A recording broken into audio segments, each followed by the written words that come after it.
Hello, and welcome to week 5 of Frontier Law and Justice. This week's episode in our discussion is being brought to you from Martin Dodge Junior State Park just outside of Jasper, Texas.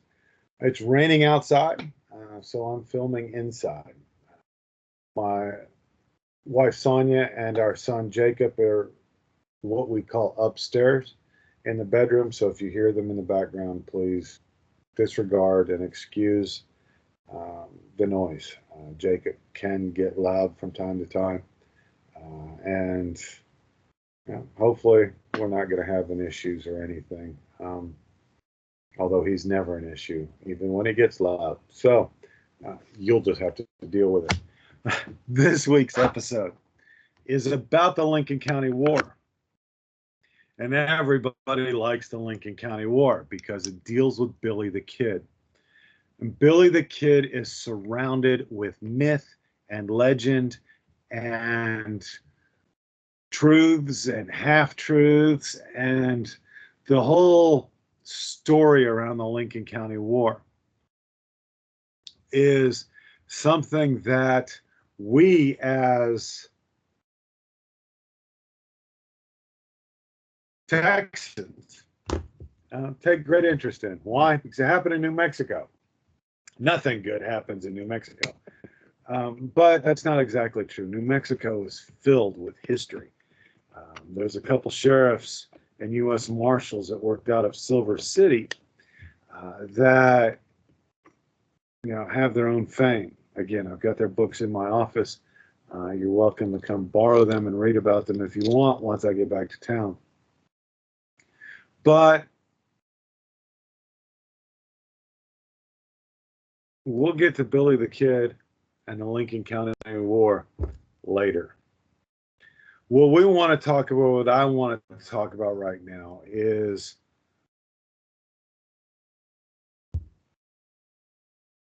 Kit Carson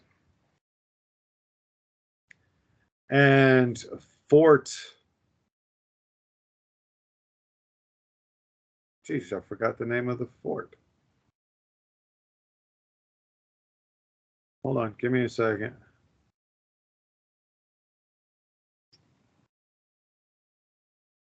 Fort Stanton. I should remember because it's just down the street from UTPB. Not the fort. Fort Stanton was in New Mexico. Fort Stanton was established to protect the settlers in 1850s, late 1850s. Fort Stanton was established and created to help protect the settlers. There was one settler in particular, and his name was John Chisholm. Chisholm was a rancher from Texas who, according to his philosophy, his worldview, he did not like modernization. He did not like living in cities and towns. He liked the open range, and he believed that Texas had become too crowded. And if he was anywhere around here, I agree. Yeah, you look behind me and you see part of the big thicket in the National Forest. But there's people everywhere. It's not like going out in West Texas and you go down that long, dusty road between Fort Stockton and Alpine and never see another car. The town of Jasper has a population of 15,000 people, and the traffic jam will take you 30 minutes to get through town. Now, it's just everybody is on the same road all day long. Anyway, Kit Carson was put in charge of the military at Fort Stanton, and his job was to get the Mescalero Apache under control. And he did get the Mescalero Apache under control, and he was in charge of the Union troops who were fighting against the Mescalero Apache to protect John Chisholm and the other ranchers and settlers that were moving into New Mexico.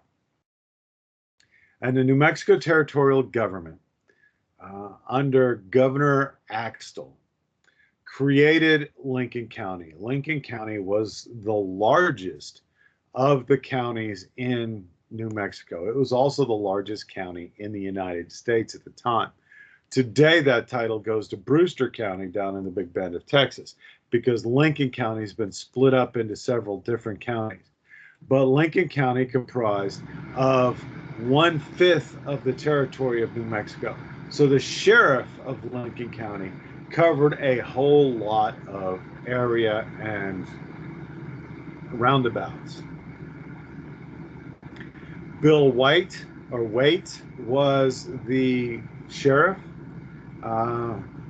at the time, going into the 1870s.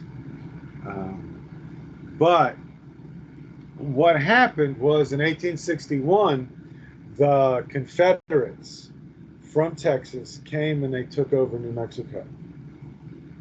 And they took over Fort Stanton. When the Confederates, or as the Confederates were coming to take over the fort, the Union troops set it ablaze.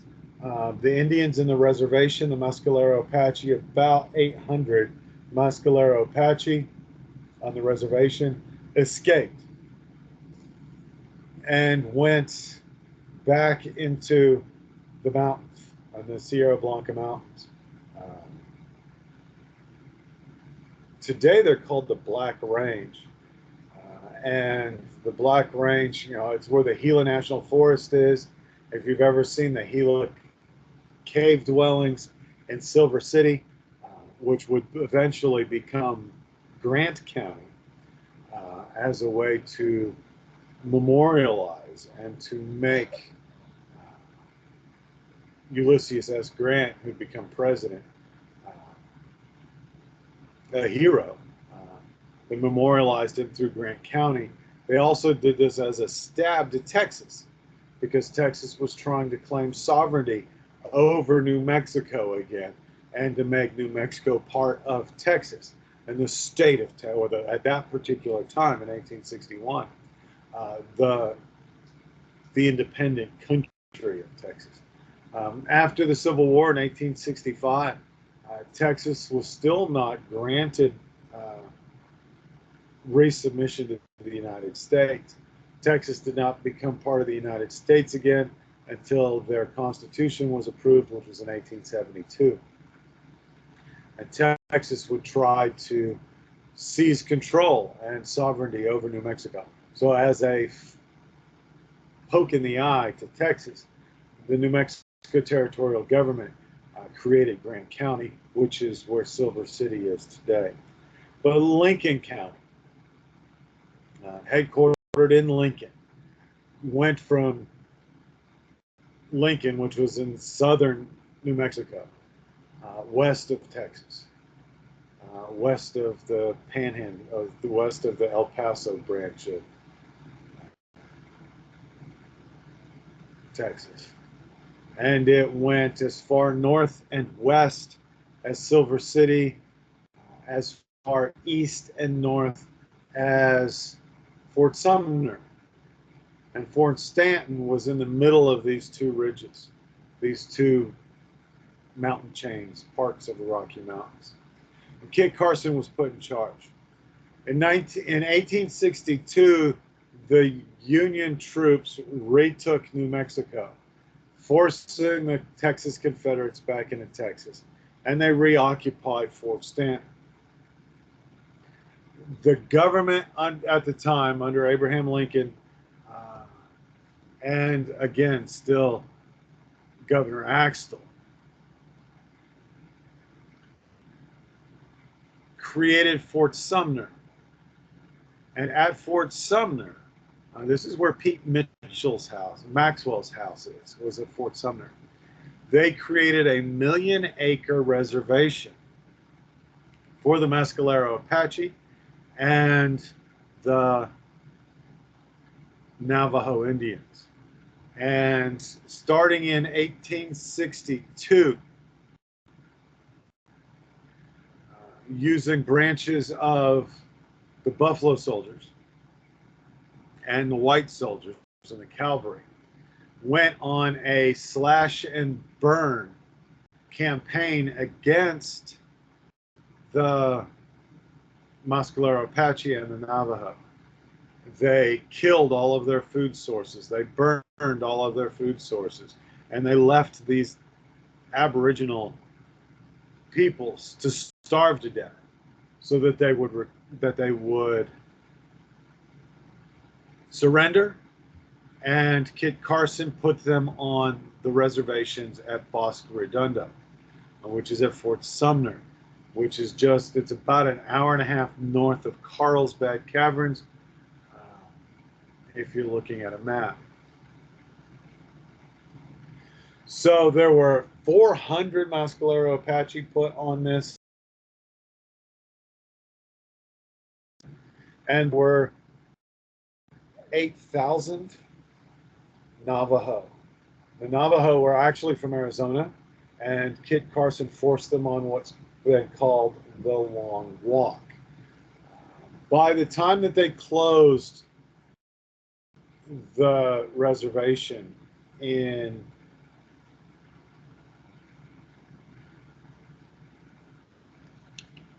the late 1870s, 1 in 4 of these Apache Indians and the Navajo Indians, 1 in 4 were killed. They died of disease, they died of starvation, smallpox, different STDs, rancid beef. And we're going to get to the beef question here in a minute.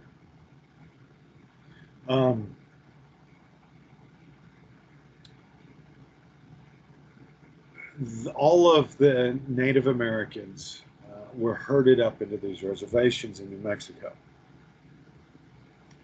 In 1865, the Apache escaped the Bosque Redondo, and the president,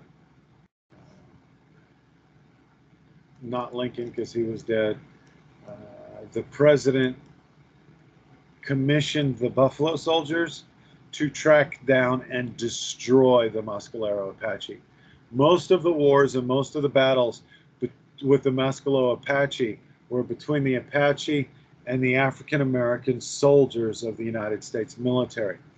They were nicknamed the Buffalo Soldiers by the Mescalero Apache because their hair looked like the mane of a buffalo.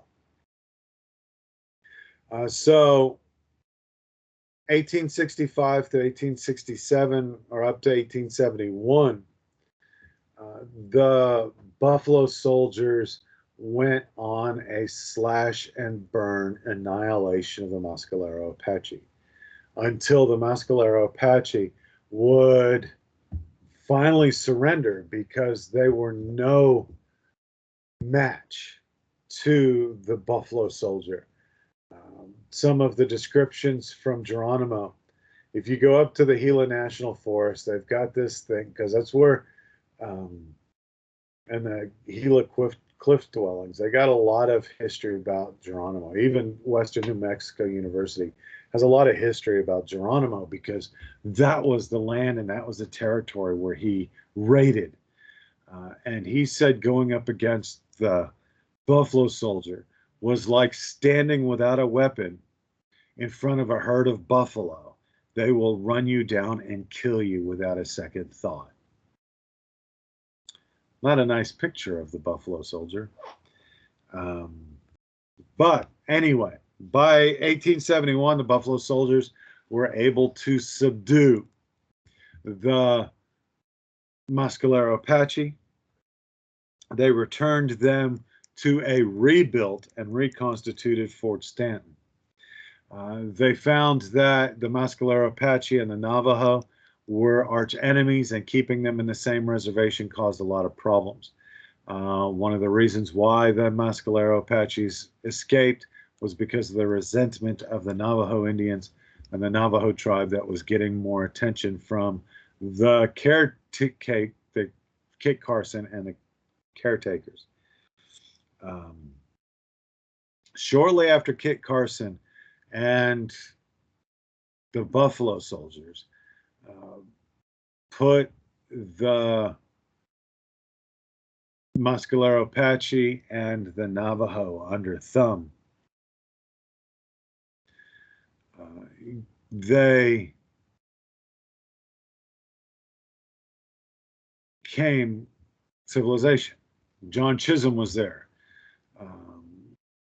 But who came next was a group of store owners and ranchers that wanted to provide services to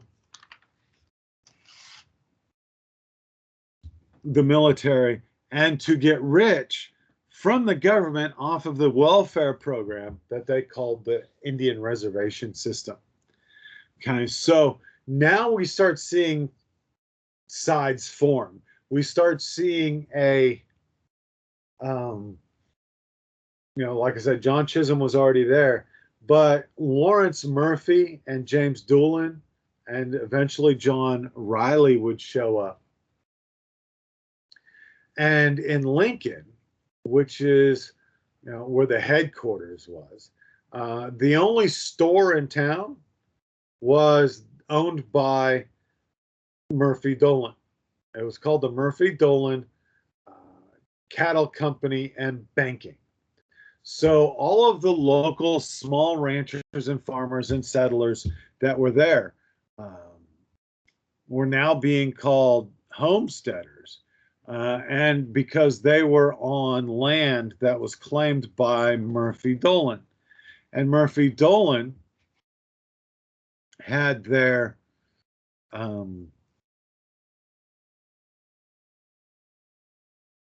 had a lot of ties with the government up in Santa Fe. So they ended up getting a lot of the military contracts, and all of the local ranchers, even John Chisholm, had to buy products and their supplies through the Murphy Dolan monopoly. And as Americans, we just don't like monopolies because monopolies tend to ruin things for everybody. John Chisholm didn't like the abuses that he saw and aligned himself with a new lawyer that came to Lincoln and a new rancher who came to Lincoln. Alexander McSween and John Tunstall. John Tunstall was funded with his ties from England, and he had come to Silver City. Well, he came to Lincoln, and his ranch was near modern day Shakespeare. So it's between Shakespeare and Silver City.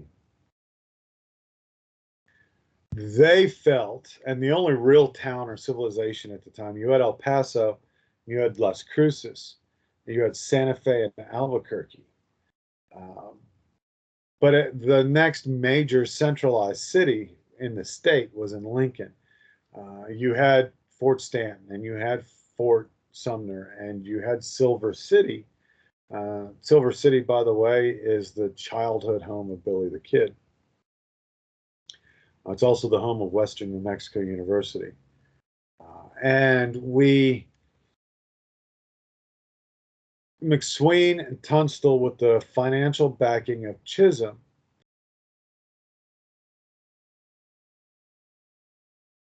started another store and another cattle company, the H.H. Tunstall Cattle Company and the Chisholm Cattle Company. And they went into direct competition against the Murphy Dolan faction. And the Murphy Dolan faction had the support of the government up in Santa Fe, and this was known as the Santa Fe Ring. And at the top of this ring, the diamond on the top of this ring, was Governor Axtell. Well, in control of the power and in control of the future of New Mexico, these two factions, Murphy Dolan versus McSween Tunstall would create armies for each of their sides. Lawrence, the Murphy Dolan faction, which had the governmental backing and the government support, had Sheriff William Brady because Sheriff Fred Waite was killed. When Fred Waite was killed, William Brady became the next sheriff. Fred Waite was on the side of the Tunstall McSween, or the McSween Tunstall faction. So what happens next is that Murphy files a writ or files a complaint in the courts stating that John Tunstall had received delivery of some horses and did not pay for those horses and was accusing them of theft. Sheriff Brady forms a posse and goes to try to arrest John Tunstall. Everybody knows that John Tunstall does not carry a firearm. And there is some gunplay, and some of John Tunstall's workers, whom he called cattle guards, are killed.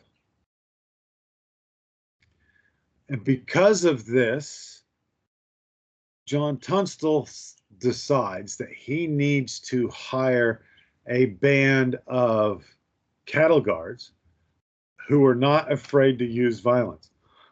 So he goes out and he hires Dick Brewer and Frank McNabb and Doc Spurlock and Jose Chavez and Charlie Baldry and Tom O'Fallard. And they regulate the amount of cattle thieving and the horse thieving that's going on the Tunstall property. In this growing tit-for-tat fights between Murphy and Tunstall, Tunstall decides he needs to hire the fastest gun in New Mexico, and he goes into the town of Shakespeare. And he finds this kid. His name is William Attram. William Attram had been a thief from Silver City. William Attram was caught and arrested for stealing. Mostly he'd steal food, or he'd steal clothes, or he'd steal things that he needed. He was brought to Silver City as a young child with his mother and his stepfather, Attram. Attram came to Silver City chasing silver in the silver mines. His mom was frail and sickly, and they told her that the desert climate would help her. It didn't, and he died. She died. I've been to Billy the Kid's house. It's on Broadway, and it's right next to the Big Ditch. It's 5 blocks away from the city jail. William Attram lived in a one-room cabin with his stepfather and his siblings. And because he was not the blood of Mr. Attram, he was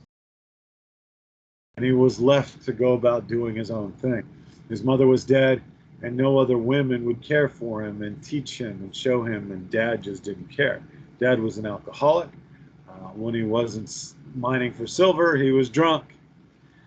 So William Attram would steal food, he would steal pies, he'd steal clothes, and he would do what he could to raise his siblings. He was arrested, years old, right there in Silver, and he escaped, and he went down to Lincoln County, he went down to Shakespeare, He was arrested 2 or 3 times by Fred Waite, and he escaped then as well. But he was a petty thief and just an all-around mischief. How he got involved? Well, at 17 years old, he got into a scuffle and into a gunfight where he killed the other guy. And killing him made him famous. So Tunstall brings him to come work on his ranch to be a fast hand and a fast gun to help protect as a personal bodyguard of John Tunstall. Well, the legend has it, they were traveling home from a community party in Lincoln. Sheriff Brady's posse, led by William Morton and several others.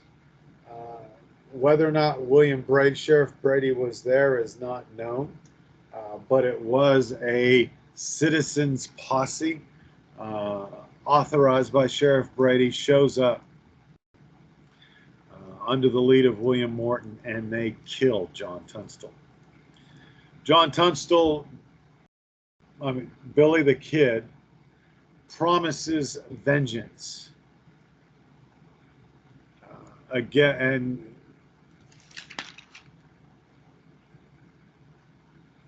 and this was in February of 1878. He's killed. And Billy the Kid promises vengeance. Fred Waite arrests Billy the Kid again, and he doesn't get to do his justice. He gets arrested for thieving, he escapes, and he gets sworn in as part of Dick Brewer's posse of regulators. Dick Brewer's posse of regulators included, yes, Billy the Kid, but also Frank McNabb, Doc Spurlock, Jim French, John Middleton, George Coe, Frank Coe, Jose Chavez E. Chowdhury, Tom O'Fallard, Fred Waite, and Henry Newton Brown.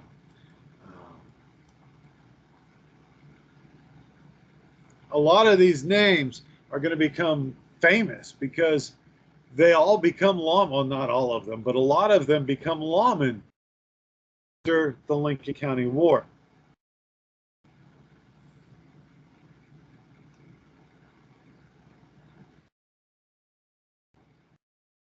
Okay, so you've got the sides are formed. Sheriff Brady and his posse, Dick Brewer and his posse, they start a campaign of revenge. You killed one of us, we're going to kill one of you. You killed one of us, we kill one of you. And this goes back and forth and back and forth. It comes to a pinnacle on July 19th, 1878. And July 19th, 1878. Okay, along this path, before we get here, Dick Brewer's killed.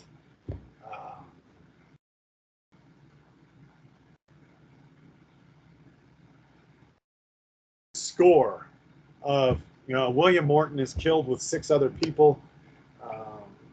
McCloskey was a regulator, and he found out that he was a spy for the Brady team, and Billy the Kid killed him.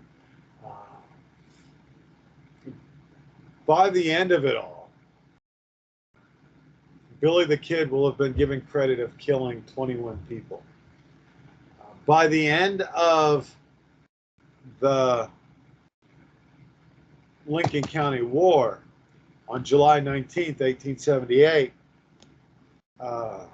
there were 19 people killed. So what happens on July 19th, 1878?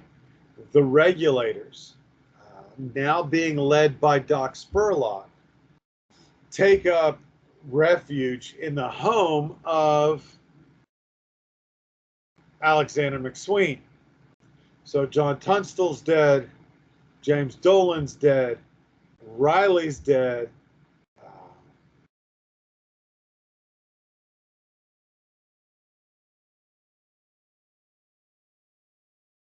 Dick Brewer's dead. It's also thought that some of these guys worked for John Chisholm, and they were regulators as well. And another employee, and actually foreman of the Chisholm Ranch, was a little known squirrely little buffalo hunter named Pat Garrett.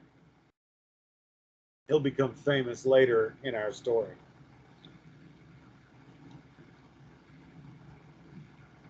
I know the movies just show that it was Doc Spurlock and Chavez, Bowdry, Fallard, Billy the Kid, and Mr. and Mrs. McSween were the only ones in this house. There was a warrant for all of them, and there was a warrant specifically. Everybody wanted Billy the Kid because Billy the Kid was the man that was doing most of the killing on part of the regulators. So they were there. Sheriff was up. The Army and the Buffalo Soldiers show up. Some other bounty hunters show up. And the McSween house is surrounded on all sides by about 100 men. And this is a several-day siege goes on. Eventually, Lawrence Murphy says, just, excuse my language, and this is a quote, apparently.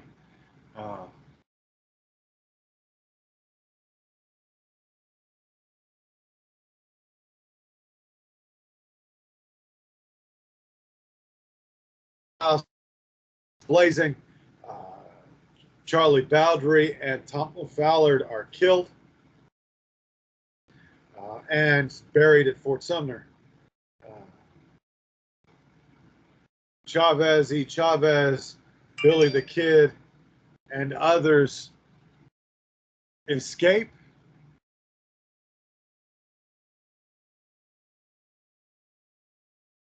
And they head into the woods.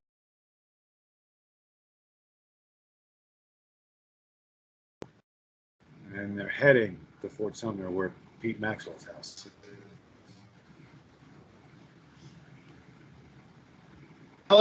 Takes it to the government, and we now have a new president. His name is President Hayes.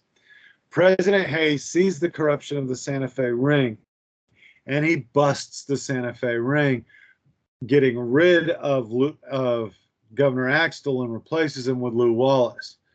Lew Wallace, in turn, determines and creates amnesty for everybody involved in this war, because everybody was deputized, everybody was carrying a badge. And this was, it's kind of like putting the Ector County and Midland County Sheriff's Departments, putting guns in their hands and going and them having a war. This is what we had. We had a justice of the peace that deputized Dick Brewer and the regulators. And you had Sheriff Brady, who was the appointed sheriff of Lincoln County. And they were they went to war to each other to fulfill all of these warrants that everybody had on everybody else over control of power. So the thought of the idea was that you get rid of Axtell, and that breaks the ring. What you didn't think about was you gave amnesty to all of these people except one person.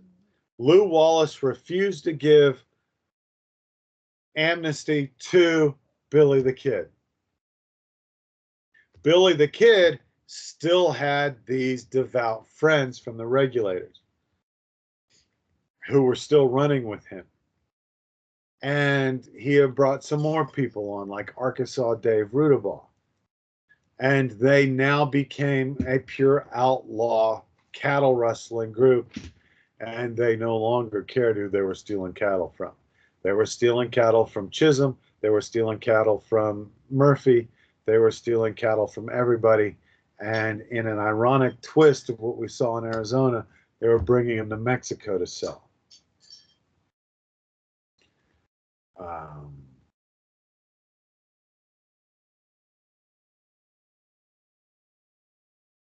In Mexico, he was, and I'm trying to think, my Spanish isn't very good, but I believe in Mexico he was known as Chavito, which means a baby goat.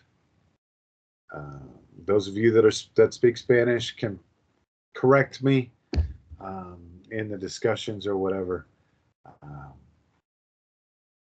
But now the war is over. The Santa Fe ring has been busted. We're bringing more civilization and we're breaking up Lincoln County into different counties so that there's not so much singular activity or singular ideas going on.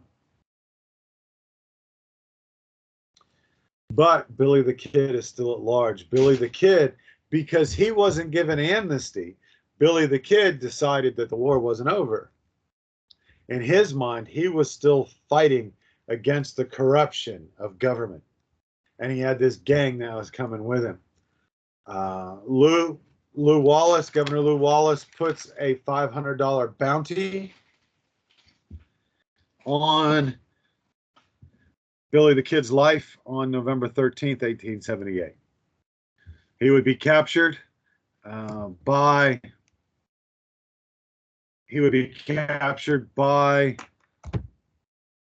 the new sheriff of Lincoln County. His name is, because whether it happens or not, or if it's legend or lore or movies or whatever, Billy the Kid is given credit with killing William Brady.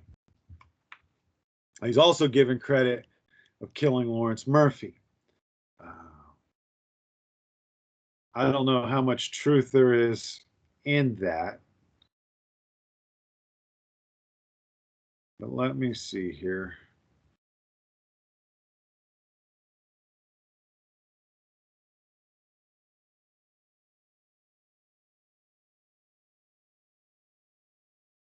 So now,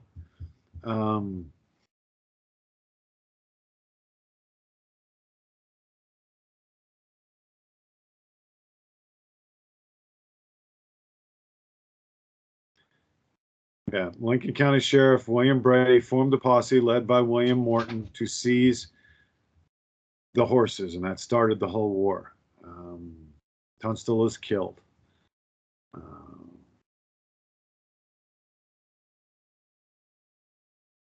September 78, Rutherford B. Hayes removes Governor Axtell, appoints Lew Wallace. Lew Wallace ends the war, proclaims amnesty for everybody except Billy the Kid. 19 people have been killed. Susan McSween, as Alexander McSween's widow, hired a new attorney. The new attorney was killed in 1879. James Dolan was accused of that murder, but with the help of his friends Murphy and everybody, he was never brought to trial for it. On December 15th, 1880, Wallace put a $500 bounty on Billy the Kid's head because he would not put down his guns and he would not stop. He would not go away. In April of 1881, Pat Garrett arrests Billy the Kid. Billy the Kid escapes, killing 2 of his deputies. Billy the Kid goes up to Fort Sumner to Pete Maxwell's house, or it's said that he was sweet on Pete Maxwell's daughter. Again, let's put women into it. There's a legend that Doc Scurlock was also in love with a daughter, an adopted daughter or slave of Lawrence Murphy. But on July 14th, 1881, Pat Garrett tracked Billy the Kid down, in Fort Sumner and killed him. He's buried in Fort Sumner next to his best friends, Charlie Bowdre and Tom O'Fallard. But the legend continues. And that's where the story ends. That's where the Lincoln County War comes to an end with the death of Billy the Kid and on July 14th, 1881. And if I was a really cool history professor, I'm not a history professor at all, but if I was a really cool criminal justice professor, I would have put this discussion in a couple weeks on July 14th when we could talk about the anniversary of the 1881, 91, 01. 130 years ago. I'm not even going to count. 120, 130, 140 years ago this year, Billy the Kid was killed, if you want to believe that story. But we're from Texas. Well, and we all believe in the rest of the story. You know, like Paul Harvey used to say. And next, the rest of the story. The rest of the story is this. Pat Garrett tracks down Billy the Kid, and they were friends. And Billy the Kid turns his back on Pat Garrett, as opposed to the story that Pat Garrett says, that Billy the Kid went for his gun, so Pat Garrett killed him. Evidence shows and witness testimony shows that Billy the Kid was unarmed when he was killed by Pat Garrett. But the other story is that Pat Garrett didn't kill Billy the Kid. They together found a body that looked like Billy the Kid, and they buried it. And Billy the Kid was sent, or Billy the Kid promised to leave Texas, never to return, ever to return. And he went to a small place called Hyco, Texas, where he would become a rancher under the name of Brushy Bill Roberts.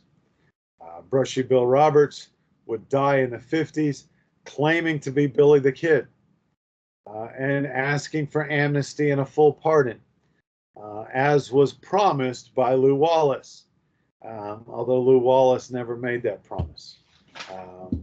It was a ploy and a trick to get Billy the Kid arrested so that he could stand trial for all of the crimes against humanity that he committed during the Lincoln County War.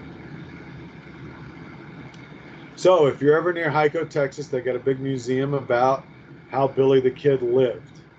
But Doc Scurlock went on to become a teacher. Jim French became a famous sheriff up in Ruidoso and rancher.